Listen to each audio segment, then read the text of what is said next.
I suppose we should start with the good news that we are still here. But when it comes to our international reputation, our political establishment, the sanctity, if you allow that word, of our parliament and the state of our nation, then the news is sort of less good. The scenes in the House of Commons yesterday, I don't know how much of them you witnessed personally, how much you heard reported later in the day after we'd said goodbye on LBC. The scenes in the House of Commons yesterday have no place in a functioning democracy. The way in which Boris Johnson infects everything and everybody he comes into contact with has in the last fortnight extended to the Metropolitan Police service and our sovereign parliament.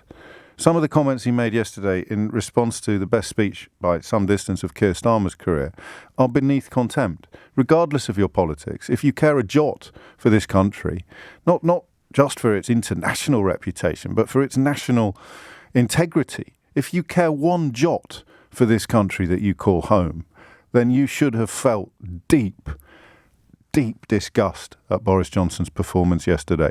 And it was a performance, remember, prompted by the findings of a report he was forced to commission after details of countless parties that had been held in or on the grounds of his office, and which he frequently and repeatedly denied after those allegations were found to be true. It is almost impossible, even when you do this every day, and I mean that, whether you're doing the talking like I am or the listening like you currently are, although you will be invited to do the talking shortly, it is almost impossible to keep a lid or to keep a grip upon things. The way in which we've gone from the claim that there weren't any parties to the claim that the rules were obeyed and there may have been gatherings, to the claim that if there were, I certainly didn't know about them or attend them, to the claim that, well, actually they were and I did know about them because I did attend them, but I didn't realise they were parties, to the defence of birthday cakes and now claims of an ABBA-themed knees-up in the actual prime ministerial flat, the one that he... God, I'm sorry. Because right there it is. There it is. This is how it works. This is what we're losing. Because right there, I mentioned the prime ministerial flat.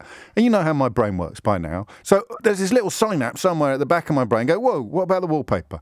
So you start talking about one scandal, and then the snowballing effect of that scandal, i.e. the parties, or as we prefer to call it, the breaking of the laws that the rest of us obeyed by the man who made the laws and then lied about them, including in Parliament.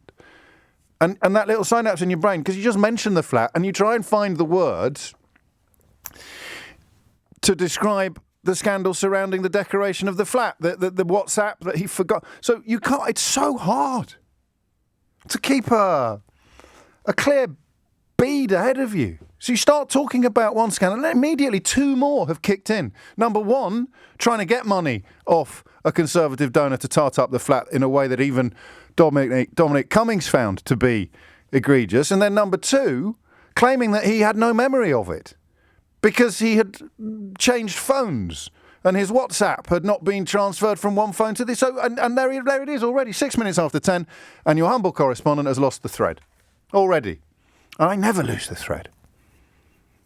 Well, all right, I sometimes lose the thread.